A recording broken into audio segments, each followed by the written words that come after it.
For those of you that don't know me, my name's Shawn Parker. I've been in the real estate business since November 4th, 1988. We got our first property and we started to redevelop neighborhoods over the course of those years. My background, though, really, I started out classically. My undergrad's secondary social studies education. Went back, took some classes in graduate classes in finance afterwards. I started out working for Nestle Foods. I worked for Eastman Kodak. Also was with the largest food broker. I introduced hundreds and hundreds of consumer products to the marketplace. One of the funny things is I was the guy that brought bottled water to the United States way back when. So you don't think about that being a kind of a thing, but everybody's drinking bottled water. And frankly, I think the oceans don't like me because of that. So I'm classically consumer products trained.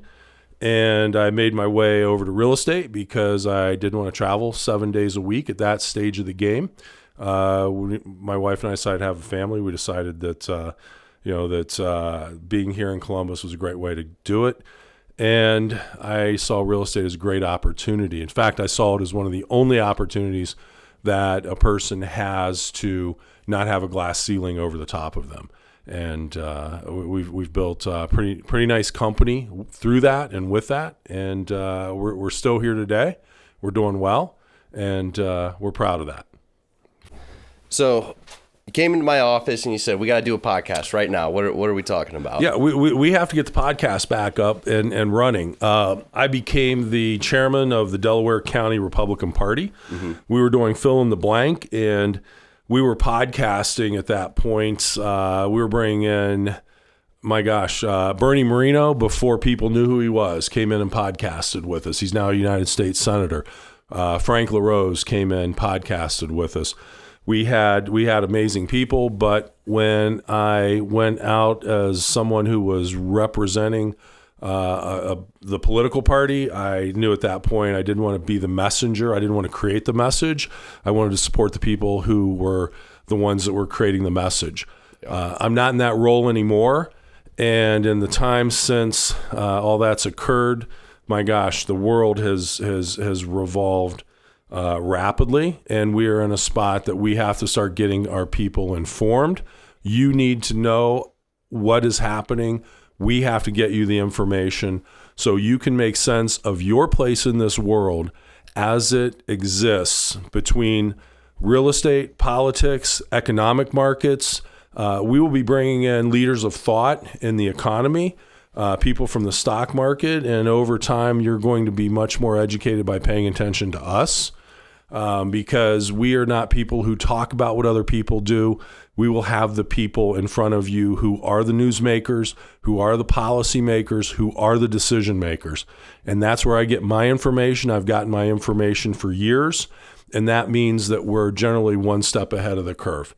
Being one step ahead of the curve means everyone else is following. And that's a great place to be.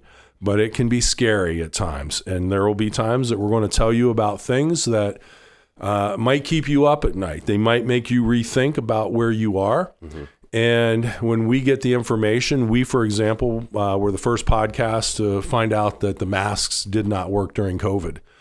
And that sounds a little extreme. I know a lot of folks say, well, wait, masks worked. No, the science wasn't there. The science was never there. And we had the scientist on from the government who proved it. And if you go back to that Fill in the Blank podcast, you'll see that not all things are as they seem. Our job is to blow the smoke out of the room, make you aware of what the truth is. And Stephen, I'll tell you what, there's so much misinformation out there. If we can just make folks a little more grounded in the intelligence of reality, you really will sleep better at night because you'll have a better understanding of what's going on out there. Yeah, well, I appreciate you kind of explaining the goals here. What I want to tell the people is that everything he's saying, I completely agree with, and I really want to help Shawn accomplish these things. And just to let people know too, I'm just some bald guy in his mid-20s, and I was in search of my mentor in the real estate game. I spent about a little over a year at the Columbus Board of Realtors. I was their commercial specialist. I handled their technology side. The whole reason I got that job was to expand my network and find my guy, and that's why I'm here today with Shawn. Good. So, thanks. Yeah, we've done. I'll tell you what. One of the things that I believe in is helping people up the ladder, and we've done that with a number of young people. We'll continue to do that as long as I'm walking the earth, because this world is not all ours. It is for the future. And the one thing I talk about, both when we're talking about politics, when we're talking about business, is when you help others along the way, it pays you back in spades, and that's what we're here for. So there is a spiritual side to this thing, and it is about lending people a hand so you can pull them up and make them better. And if they're willing to do it, that's what this country is about. This country is about the idea that if you're willing to do the hard work, if you're willing to put in the time, and if you're willing to get the education, you can be just about anything. And shockingly, and I'll put this out as a challenge, if you're asking yourself the question, why am I not farther along? Are you putting forward the work? Are you putting forward the time? And do you have the education? Mentors are a great way to cut the education curve, but for a lot of folks, they're not willing to do what it really takes to be successful. So challenge yourself. If you're one of those people, can you do a little bit more to get where you want to be? Yeah. Fair enough. Awesome. Cool. Yeah. So how do you see these political and economic changes impacting Central Ohio? What are we trying to dive into? Well, I think, I'll tell you what, we have two economies going on in the state of Ohio right now. We have the Central Ohio economy, and we have the greater state of Ohio economy. And this is stuff that we're going to get into over time. We're going to have to talk about a broad range of a number of things that have to be done to make Ohio a great state again. And Ohio was the greatest state in the Union at the turn of not this century, but the last century. I gave a talk last night to the Upper Arlington Republican Club, and I threw a statistic out there. At the turn of the century, 1900, we had the wealthiest person in the world living in the state of Ohio, John Rockefeller. We had 5 of the top 10 wealthiest cities in the state, in the country, were in the state of Ohio. Today, we don't have one in the top 20. Now, that's fixable. Ohio is positioned uniquely to become the greatest state in manufacturing again. And we share that with Michigan, we share that with Wisconsin because of the access to virtually unlimited energy. We have the water distribution channels that we can move goods from Canada and from Minnesota and those northern states where there's plenty of iron and lumber and things that we need to build with. And if we get committed to putting Ohio back to work, and that means that not just Central Ohio, and Intel, while everybody's singing the praises of Intel, it takes a lot more than that. We need to have a policy and a set of policies where we can get Ohio back on its feet, and we can go out to places like Kenton, Ohio, Lima, Ohio, Eastern Ohio. Let's go to Steubenville, right? There's a river there that we can move goods. There's tons of energy available. We need to start producing hard in Ohio. And when we do that, we could see Ohio become really one of the 3 most prosperous states there is. I think that we would have a hard time to beat California. That's okay. It's a gigantic state. And Texas, another gigantic state. But there's no reason Ohio shouldn't be back into the number 3 space if we are committed to not letting the Chinese and the Asians build everything that we consume. We need to start making it here in Ohio again. A lot of the pushback I hear from a lot of my real estate clients are interest rates right now. Yep. How are we going to make Ohio great with these high interest rates? You know what? We don't control that from inside of Ohio, but there are 2 levers that control interest rates, right? Monetary policy and fiscal policy. Those are 2 different things. One is operated by the Board of Governors of the Federal Reserve. The other is basically by the United States Treasury. Getting them congruent means that we can take a look again at how we can get it normalized so people can buy investments reasonably and predictably. And in the last 4 years, under the Biden administration, the wheels fell off the bus. We have a lot of families right now that are paying 29% on credit card debt. Okay, you cannot get ahead of the curve. You cannot get out of the debt trap if you are paying 29%. Think of a guy that's a carpet layer, a plumber, okay? Good, honest work, Okay. And you have to recognize that this guy gets out of bed, they put the kids on the school bus or they drive them to school. The American dream has been taken out of reach for these people. We owe them the ability that they can survive and that they can raise their family successfully. And interest rates are a big part of that. Now, interest rates were raised because inflation got out of control. And also, interest rates being raised takes a lot of wealth from pensioners and elderly people. As we affectionately call them, the baby boomers. Mm-hmm. Well, the baby boomers are sitting on the largest amount of wealth ever in the history of the world, okay, modern world. Probably the ancient world as well, as best we can tell. That wealth needs to be transferred to the next group. You can do it through two mechanisms. One is taxation. The other is interest rate controls. I do believe that you're going to see interest rates coming down significantly because it hits the baby boomers between the eyes and it hits them in the pocketbook. I guess probably a better way to say it. So I think we're going to see interest rates coming down significantly. That's going to do a lot of things to the housing market. It's going to take care of that 29% credit card debt where these people are failing in their lives financially, but they're working hard. So where's the fairness in that? We need to get interest rates under control. Inflation will follow suit, but inflation is primarily driven by one thing, energy costs. Okay?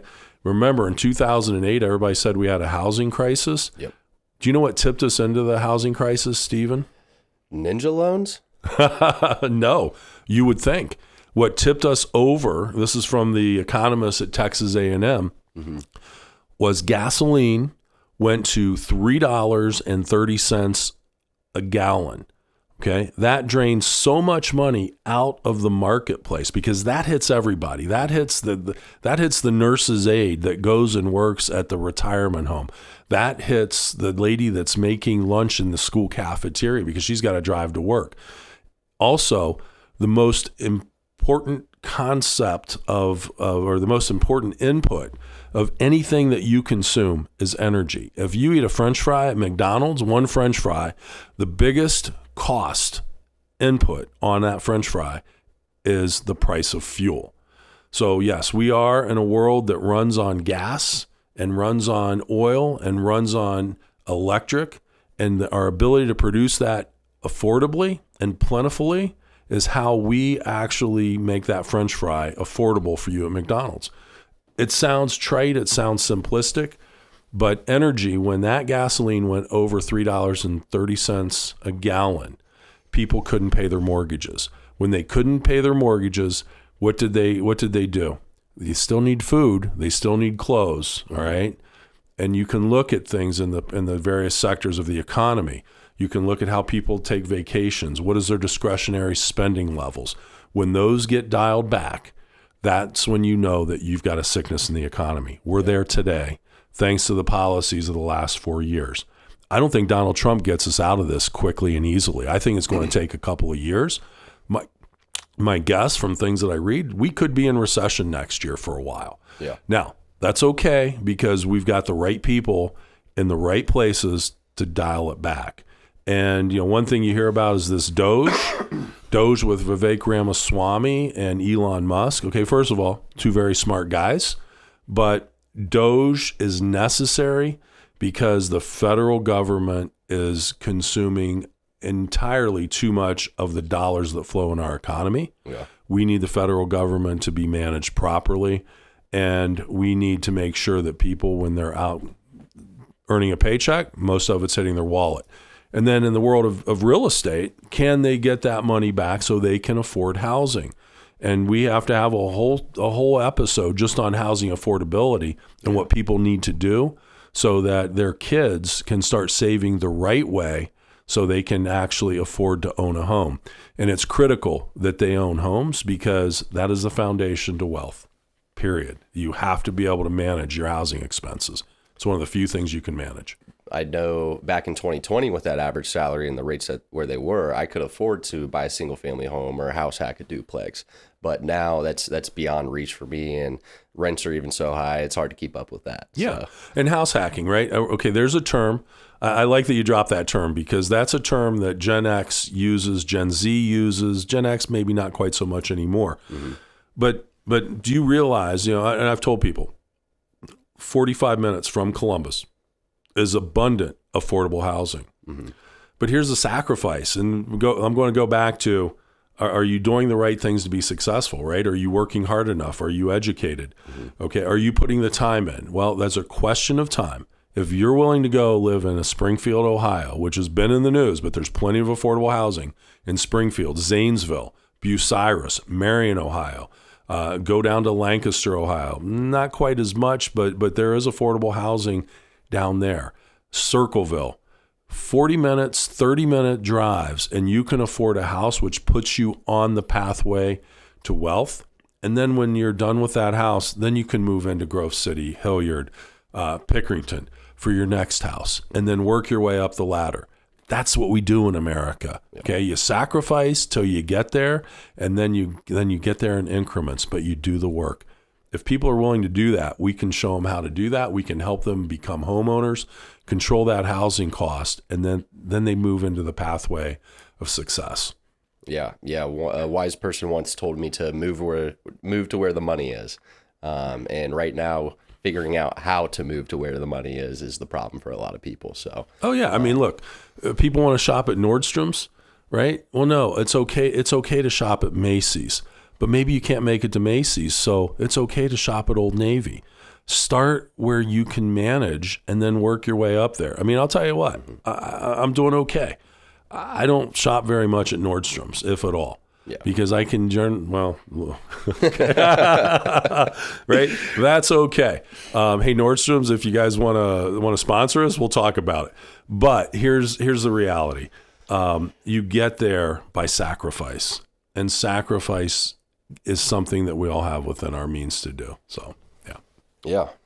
So we were talking about how this election is going to kind of shape Central Ohio. So let's talk about the elected officials in Ohio. So where are we at with this? So we just had the election. Bernie Moreno gets voted, and that means JD Vance is going to become vice president. So we have a spot to fill.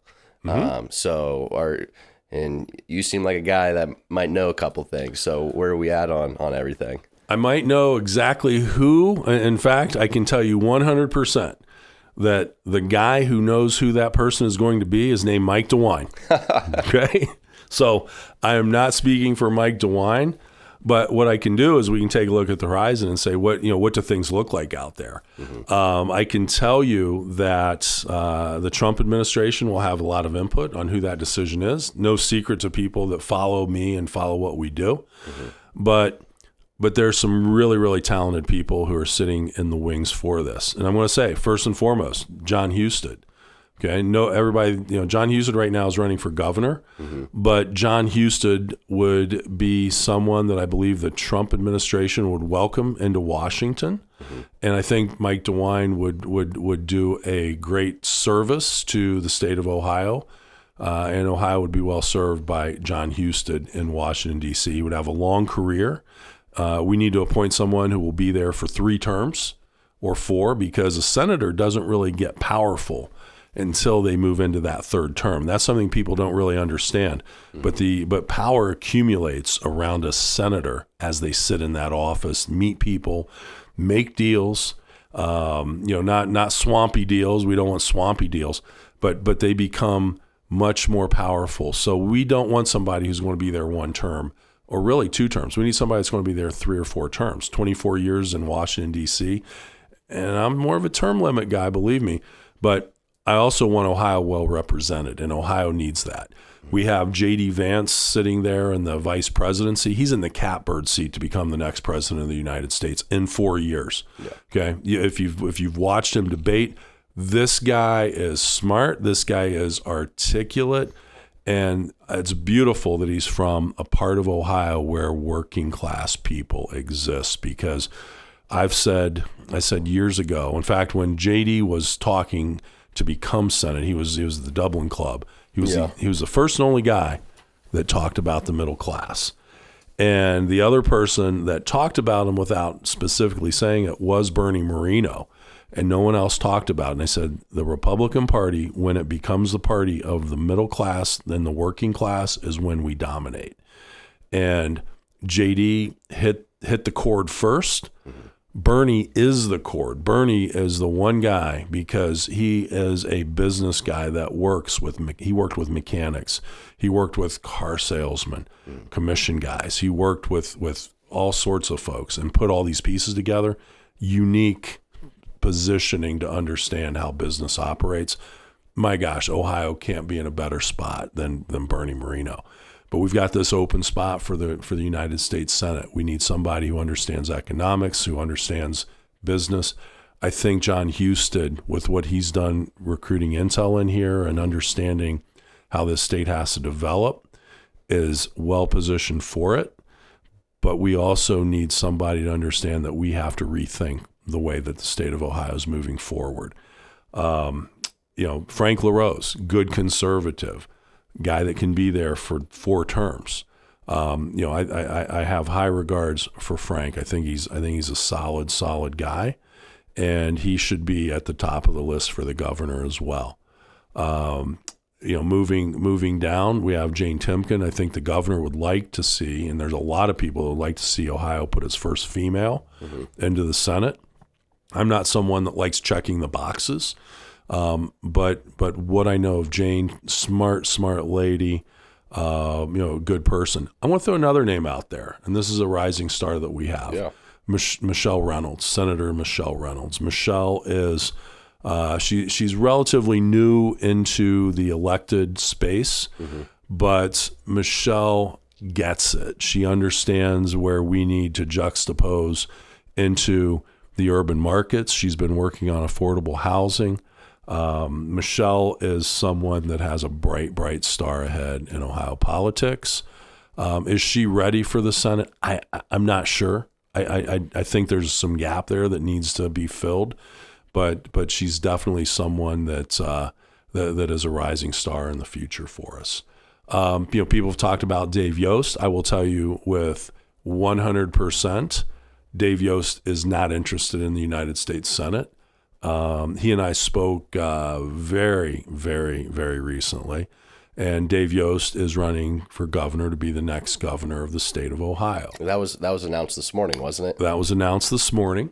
Yes. And people need to take a hard, serious look at Dave Yost for the governorship. There's I think Robert Sprague's taking a good look at it. Robert is a great guy. I have the highest regard for Robert. I think right now it's Dave Yost's time.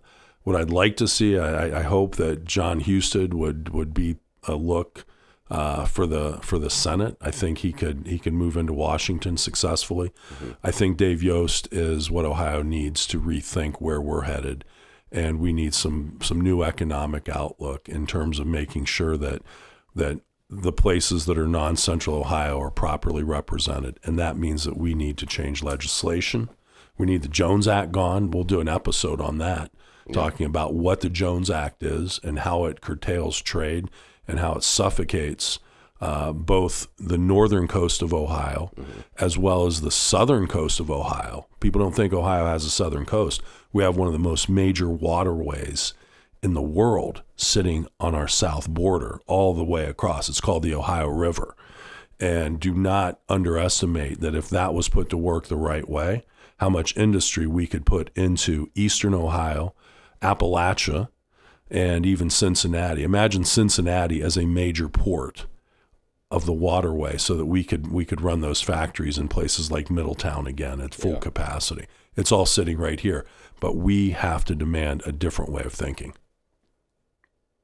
That's good. Surprising, right? Yeah. Yeah, it's where we have to go for sure. Yeah. So I didn't really get started into diving into the political side of my career until my last job at the Board of Columbus Realtors.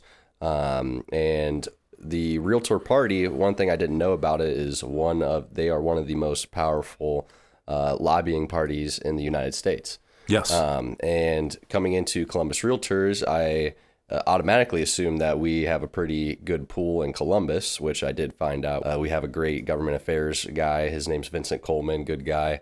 Brent Swander, he's the one CEO of Columbus Realtors. Brent was actually on the John McCain presidential campaign. Yep. We'll get him in sometime. We'll sit with Brent and let's pull him in. I think it'd be a lot of fun. It'd be really informative for the politicos to sit out there and hear. Because I'll tell you what, I know some other guys that have worked presidential advance, vice presidential advance, and I've got a good friend that did body work as well, and which is kind of a special phrase. We'll talk about that separately one day in an episode. But if we can get those folks in, just to peer inside the box and to understand what goes on, because it's incredibly complex and it is so detailed when done properly. And you want it done detailed because that means that we're getting everything right.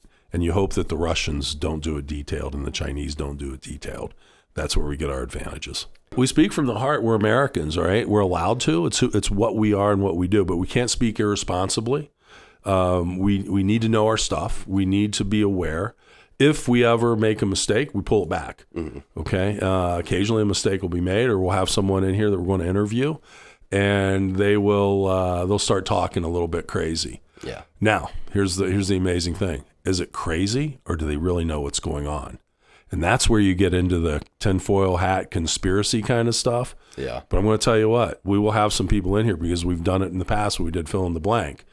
And people came in, and I sat there and I was like, I can't believe what I'm hearing. And frankly, they weren't wrong. Think about it. And that's what we want to know, because what we want to know is what we don't know. When we know what we don't know, we're smarter. Makes sense. That's where we got to be. Yeah. And if it makes sense, it makes money. So it does. Well, I'll tell you what, money, here's one of the things about money. Mm-hmm.